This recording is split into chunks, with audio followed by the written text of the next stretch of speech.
예수님이 우리의 소망이십니다. 예수님이 우리의 위로자가 되어 주시고 우리의 삶의 모든 것이 되어 주십니다. 우리가 예수님을 믿는다라는 것은 힘들거나 어려울 때에 또 위로를 받거나 도움을 받는 것, 혹은 내가 바라고 원하는 것들이 있을 때 하나님 앞에 구할 때에 하나님께서 그것을 채워주시고 우리에게 주시는 것 정도의 수준을 이야기하는 것이 아니라는 사실을 우리 모두가 알고 있는 줄 믿습니다. 하나님께 생명과 어떤 경건에 속한 모든 것을 받아서 신성한 성품에 참여하는 인생이 되는 것을 의미하는 것이죠. 단순히 내가 원하는 것을 받고 내가 구하는 것을 응답받아서 내 삶이 행복해지고 풍성해지는 것을 넘어서는 더 높은, 이 세상이 알 수도 없고 줄 수 없는 고차원적인 삶이라는 것이죠. 정욕으로 말미암아 썩어질 세상의 것만 구하던 인생이 신의 성품에 참여하게 된다는 것은 참으로 큰 복과 은혜와 영광인 줄 믿습니다. 어떻게 피조물인 우리가, 그것도 죄인 중에 괴수인 우리가 감히 하나님의 성품에 참여할 수 있다는 말일까요? 좋은 예가 아닐 수도 있겠지만 마치 우리가 집에서 기르는 개가 진짜 내 아들이 되고 내 자녀가 되고 나를 닮아서 말도 하고 내가 가진 성격을 닮아갈 수 있다라면, 또 그러한 기회를 얻을 수 있다면 천지가 개벽할 수준 아닐까요? 개에게 있어서 그냥 주는 것만 먹고 또 데리고 가야 나갈 수 있고, 그 생명이 자신에게, 그 삶의 모든 영역들이 자기 자신에게 있지 않은 그러한 동물이 자신의 주인인 인간과 함께 말할 수 있고 대화할 수 있고, 그 주인이 말하는 뜻이, 주인이 이렇게 행동하는 뜻이 무엇인지를 깨달아갈 수 있는 일에 함께 하게 될 수 있다라는 것을 생각해 보면, 피조물은 우리를 창조하신 창조주 하나님의 그 성품에 참여할 수 있다라는 것은 천지가 개벽할 수준인 것이죠. 감히 피조물인 인간으로서 상상할 수 없는 가장 고귀한 일이라는 것이죠. 그러나 신성한 성품에 참여한다라는 것이 마치 내가 하나님이 된다라는 것처럼 신인 하빌의 경지에 이르게 된다라는 것을 의미하는 것은 결코 아니죠. 그러면 바로 이단되는 것입니다. 인생은 아무리 거룩하게 성화된다 할지라도 하나님처럼 될 수 없는 거죠. 내가 40년 50년 믿음 생활하면서 뭐 어떤 믿음의 고수가 된다 하더라도 한순간에 넘어질 수 있고 죄를 범할 수 있는 것이 인간이라는 것이죠. 그것이 피조물인 인간이 가지고 있는 한계인 것이죠. 우리의 힘으로 단 하나의 선도 이룰 수 없는 피조물의 모습이라는 것입니다. 그러하기에 우리는 피조물이며 하나님은 창조주이신 것이죠. 그러니까 이 간격을 뛰어넘으려고 해서는 결코 안 된다라는 것이죠. 오늘날 수없이 많은 이들이 마치 내가 하나님이 되고자, 어쩌면 하나님이 필요 없다라고 말하는 시대를 우리가 살아간다라는 것이죠. 그리고 이 간격을 뛰어넘어서 인간이 하나님처럼 되려고 하는 것을 성경은 교만이라고 이야기하죠. 그리고 그 교만이 바로 죄라는 것이죠. 사탄이 아담과 하와를 미혹했을 때 내걸었던 속임수가 바로 이것이잖아요. 야, 너희도 하나님처럼 될 수 있어. 이 거짓말이었다라는 것이죠. 또 어떤 사람들은 신성한 성품에 참여한다라는 것이 뭐 어떤 막 신비한 종교적인 체험을 통해서 무아지경의 세계로 들어가는 것으로 종종 이해하지만 그것도 아니라는 것이죠. 이것은 하나님의 형상으로, 그러니까 그것보다 더 고차원적이고 더 힘들고 어려운 것을 이야기하는 것이죠. 하나님의 형상으로 지어진 인생이 어떻게 삼위일체 하나님과 교제하면서 감히 그분 안에서 기쁨과 생명과 거룩과 평강과 안식이 함께 동참해서 하나님의 성품을 우리를 부르신 삶의 자리에서 반영하며 살아가느냐 하는 실제적인 문제라는 것이죠. 그냥 어떤 하나님의 임재 안에서 머물면서 세상에 도피해서 살아가는 그것을 우리가 신적인 성품에 참여하는 성도의 삶이라고 말하지 않는다라는 것이죠. 그렇다고 해서 그것이 불필요한 것 또한 아니라는 것이죠. 그러한 은혜를 받았다면, 하나님이 그러한 은혜 가운데 우리를 거하게 하셨다면 그것에 머무르는 것이 아니라, 하나님 여기가 좋사오니 초막셋을 짓고 내가 여기서 있겠습니다라고 말하는 우리 가운데 예수님이 뭐라고 하는 것이죠? 세상으로 나아가자라고 하는 것이죠.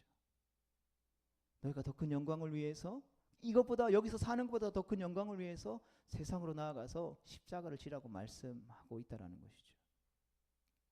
체험과 능력과 신비가 아니라 인격과 성품과 존재가 하나님을 닮은 사람다운 사람으로 사는 것이 바로 신성한 성품에 참여하는 것입니다. 하나님은 성도를 통해서 바로 그와 같은 참된 인생의 진가를 보이려고 하셨다라는 것이죠.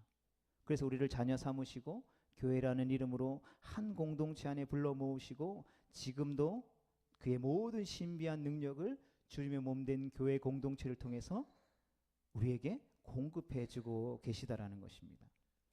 오늘 본문 말씀인 5절과 7절 말씀은 이렇게 신성한 성품에 참여한 성도들이 계속해서 추구해야 할 덕목들에 대해서 말씀해주고 있는 것이죠.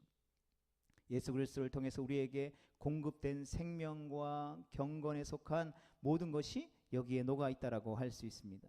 무엇이 있습니까? 믿음의 덕을, 덕의 지식을, 지식의 절제를, 절제의 인내를, 인내의 경건을, 경건의 형제 우애를, 형제 우애의 사랑을 더해야 한다라는 것이죠. 이것은 거창한 구호나 종교적인 행위가 아니라 우리를 부르신 일상 중에서 늘 우리가 구하고 힘쓰고 구현해내야 하는, 살아내야 하는 우리의 성품이요 인격이요 존재됨이라 할 수 있다라는 것이죠. 우리가 만약 나는 그리스도인입니다 라고 말하면서도 이런 앞에서 이야기하고 있는 그러한 것과 전혀 무관한 삶을 살아가고 있다면 어쩌면 그 사람은 눈뜬 장님이라고 할 수 있을 것입니다. 그의 옛 죄가 깨끗하게 씻음받게 된 것을 잊어버린 사람일 수 있다라고 베드로는 말하고 있는 것이죠. 그 중에서도 가장 기초적인 덕목을 무엇으로 이야기합니까? 믿음이라고 이야기하는 것이죠. 그래서 믿음은 하나님께서 그의 신비한 능력으로 주신 생명과 경건에 속한 모든 것의 출발이라는 것입니다. 성경은 믿음이 없이는 하나님을 기쁘시게 할 수 없다라고 했습니다. 하나님을 알지도 못하고 그리스도인이라고 말할 수도 없다라는 것이죠. 그러하기에 우리가 서 있는 이 자리, 우리가 살아가는 이 북새통 같은 세상에서 우리가 끊임없이 힘써서 구해야 할 것은 믿음이라는 것이죠.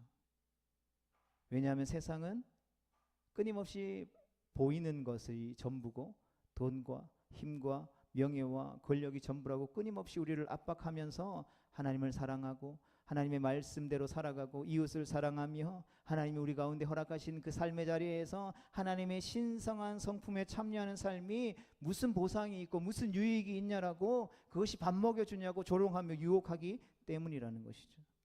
한 번, 두 번 그러면 그렇게 구할 필요도 없겠죠. 그러나 우리가 주님 앞에 서는 그날까지 마지막 그 순간까지 세상은 우리를 향해서 끊임없이 조롱하고 유혹한다라는 것이죠. 그래서 베드로 사도는 우리를 향하여서 이 믿음을 구해야 한다라고 권면하고 있는 것입니다. 그러나 믿음은 우리에게서 나는 것이 아니기 때문에 구해야 하는 것이죠. 믿음이 없이는 하나님의 신성한 성품에 참여할 수 없기에 늘 우리가 삶의 모든 자리 가운데서 이 믿음을 구해야 하는 것입니다. 믿음으로 우리는 이 천지 만물이 하나님의 말씀으로 지어진 것을 알게 되는 것이죠.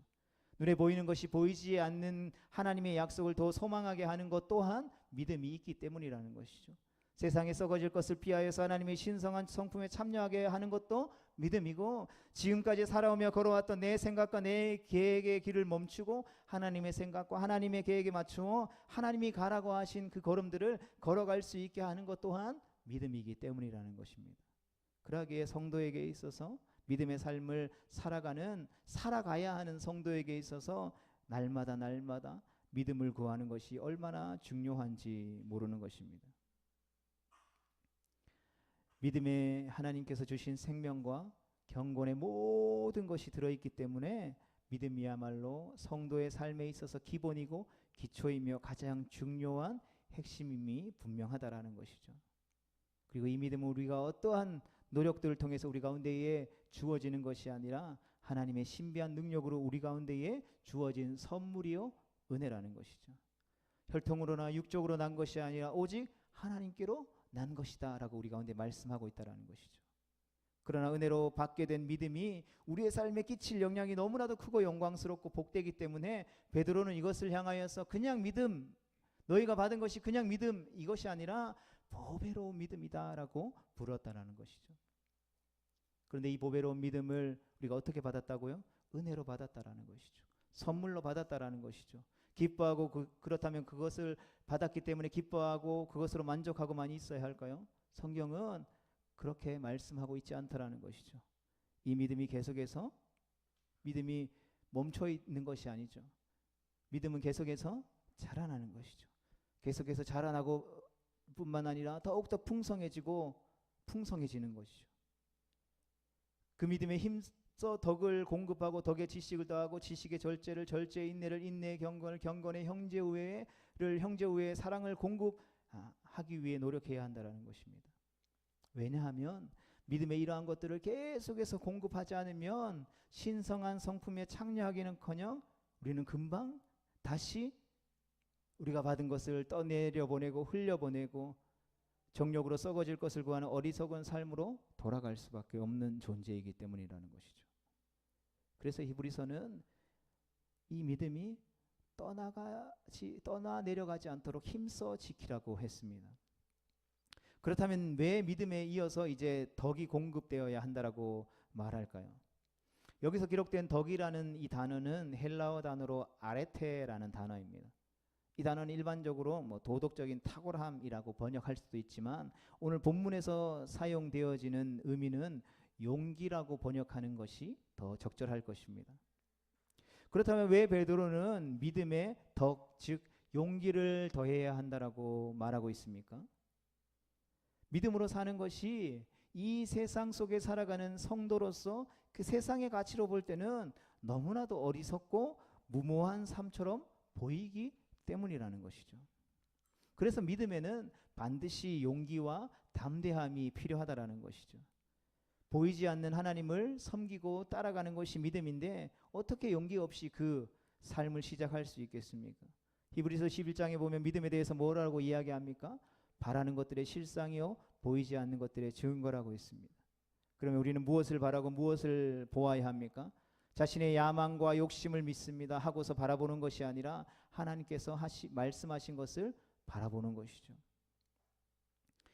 구약 성경에 보면 하나님께서 아브라함을 부르셨을 때 고향과 친척과 아버지의 집을 떠나서 내가 내게 지시하는 땅으로 가라라고 말씀하셨습니다. 하나님께서 그를 불러내실 때에 지시하시는 땅이 어딘지 몰랐습니다. 그러나 그곳을 실상과 증거로 바라고 보면서 따라가는 것이 믿음이다라고 성경이 이야기하죠. 그래서 용기가 필요하고 힘이 필요한 것입니다. 또 하나님은 출애굽한 이스라엘 백성들이 맞닥뜨린 홍해 앞에서 모세와 이스라엘 백성들에게 그 철철 흘러 넘치는 홍해를 건너라고 말씀하셨다라는 것이죠. 뿐만 아니라 이제 하나님이 약속하신 젖과 꿀이 흐르는 가나안 땅으로 들어갈 때에 그들 앞에 요단강이 흘러 넘치고 있었다라는 것이죠. 그 흘러 넘치는 요단강을 향하여서 주님이 뭐라고 말씀하십니까? 건너가라 라고 말씀하셨다라는 것이죠. 하나님께서 말씀하셨으니 우리는 믿음으로 순종해야 하는 줄로 믿습니다. 그러나 그 순종을 위해서 무엇이 필요하다라고 성경이 이야기하고 있습니까? 용기가 필요하다라는 것이죠. 하나님 말씀하시면 다 순종하고 다 이 뜻대로 이루어진다라면 왜 베드로 사도가 이렇게 이야기했겠습니까? 믿음으로 우리의 걸음을 옮긴다라는 것이 믿음으로 주어진 삶에서 손톱만한 일을 하나 행한다라는 것조차도 결코 쉬운 일이 아니라는 것을 너무나도 잘 알고 있다라는 것이죠. 우리의 육신은 조금만 눈을 돌리면 육신의 정욕을 따라 쫓아 살아가고 싶은 욕망들이 그 믿음을 집어삼키기 때문에 끊임없이 그 믿음으로 살아내기 위한 용기가 있어야 된다라는 것이죠. 그렇다면 어떻게 용기를 낼 수 있습니까? 그것은 바로 하나님을 믿기에 우리가 용기를 낼 수 있다라는 것입니다. 하나님을 믿음으로 사는 자들에게 끊임없이 두려워하지 말라, 담대하지 말라라고 말씀하시면서 우리의 믿음의 용기를 공급하고 계신 것이죠. 우리는 1년 365일 늘 두려워하고 불안해하고 떨려하고 고통스러워한다라는 것이죠. 그러나 주님 성경을 통하여서 365번 동안 두려워하지 말라, 놀라지 말라, 내가 너와 함께함이라 말씀해주고 계시다라는 것입니다. 그러하게 우리는 실제적으로 그 용기를 믿음에 더하면서 우리의 삶이 하나님의 신성한 성품에 참여해서 하나님을 반영하고 하나님을 닮아가는 삶이 될 수 있도록 힘써 노력해야 된다라는 것이죠. 바라기는 이 일에 열심을 내는 우리 모두가 되어질 수 있기를 주님의 이름으로 축복합니다. 한편 이 덕은 앞서 하나님께서 우리를 부르실 때에 그 영광과 덕으로서 불렀다라고 했습니다. 3절에 보면 나오죠. 3절 하반절에 보면 이는 자기의 영광과 덕으로서 우리를 부르신 이의 알므로 말미암았습니다라고 동일한 덕이 기록되어져 있는 것을 보게 됩니다. 이 영광과 덕에 나오는 이 단어가 바로 뒤에 나오는 이 아레테라는 동일한 단어죠. 그러니까 그렇게 본다면 우리가 용기를 가지고 믿음을 발휘하며 살아갈 때에 그 믿음이 나의 용기와 담대함만이 아닌 하나님께서 우리를 부르시고 베푸시며 대하시는 것처럼 우리도 우리에게 허락되어지는 그 공동체 속에서, 그 관계들 속에서 형제들과 이웃을 대하는 태도로서 나타나야 한다라는 것을 의미한다라는 것이죠. 만일 우리가 우리의 믿음에 이웃과 형제를 배려하는 이 덕이 공급되어지지 않으면 이 믿음은 위험한 자기만의 확신이 될 위험이 크다라는 것이죠. 쉽게 말하면 나는 믿음으로 행한다라고 하는데, 나는 하나님의 말씀으로 행한다라고 하는데, 하나님의 말씀이 나에게 임했기 때문에 나는 믿음으로 이 일을 행하고 있어 라고 하지만 그 믿음으로 행한다라고 말하는 그것들 때문에 다른 사람이 상처받는다라는 것이죠. 그 누군가를 실족하게 할 수 있다라는 것이죠. 여기서 말하는 것이 경고가 바로 그런 것입니다. 믿음으로 산을 옮기고 믿음으로 병자를 고치고 죽은 자를 살려낸다 할지라도 우리에게 허락되어지는 이웃들과 또 가정에서의 삶의 모습 속에서 또 교회 공동체 안에서 함께 하늘의 부르심을 받은 그 신령한 형제들 앞에서 우리가 덕을 끼치지 못한다면 어쩌면 그 믿음은 하나님의 신성한 성품에 참여하게 하는 바른 믿음이 아닐 수 있다라는 것이죠. 이러한 베드로 사도의 권면을 들으면서 무엇이 떠오르십니까? 그래서 믿음의 덕은 반드시 덕에 지식을 공급하는 것으로 연결되어진다라는 것이죠.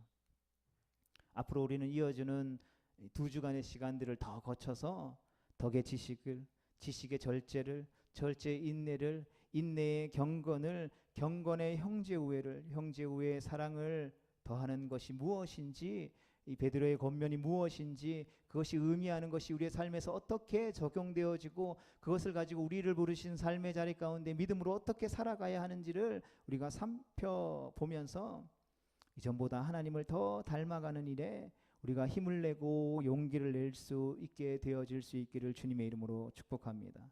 그리고 그러한 하나님을 닮아가고자 하는 신성한 성품에 참여하면서 하나님이 우리를 이끄시는 그 믿음의 장성한 분량에까지 나아가고자, 자라가고자 몸부림치는 그 몸부림을 통해서, 그 거룩한 움직임들을 통해서 하나님께서 기뻐하시는 아름다운 성도의 교제와 우리를 통한 풍성한 복음의 열매들이 주님의 몸된 교회 가운데, 우리의 가정 가운데, 우리의 공동체 가운데, 이웃 가운데, 일터와 직장과 생업의 현장 가운데에 가득 넘치게 되는 거룩한 하나님의 축복의 통로로서의 삶을 살아갈 수 있게 되기를 주님의 이름으로 축복합니다.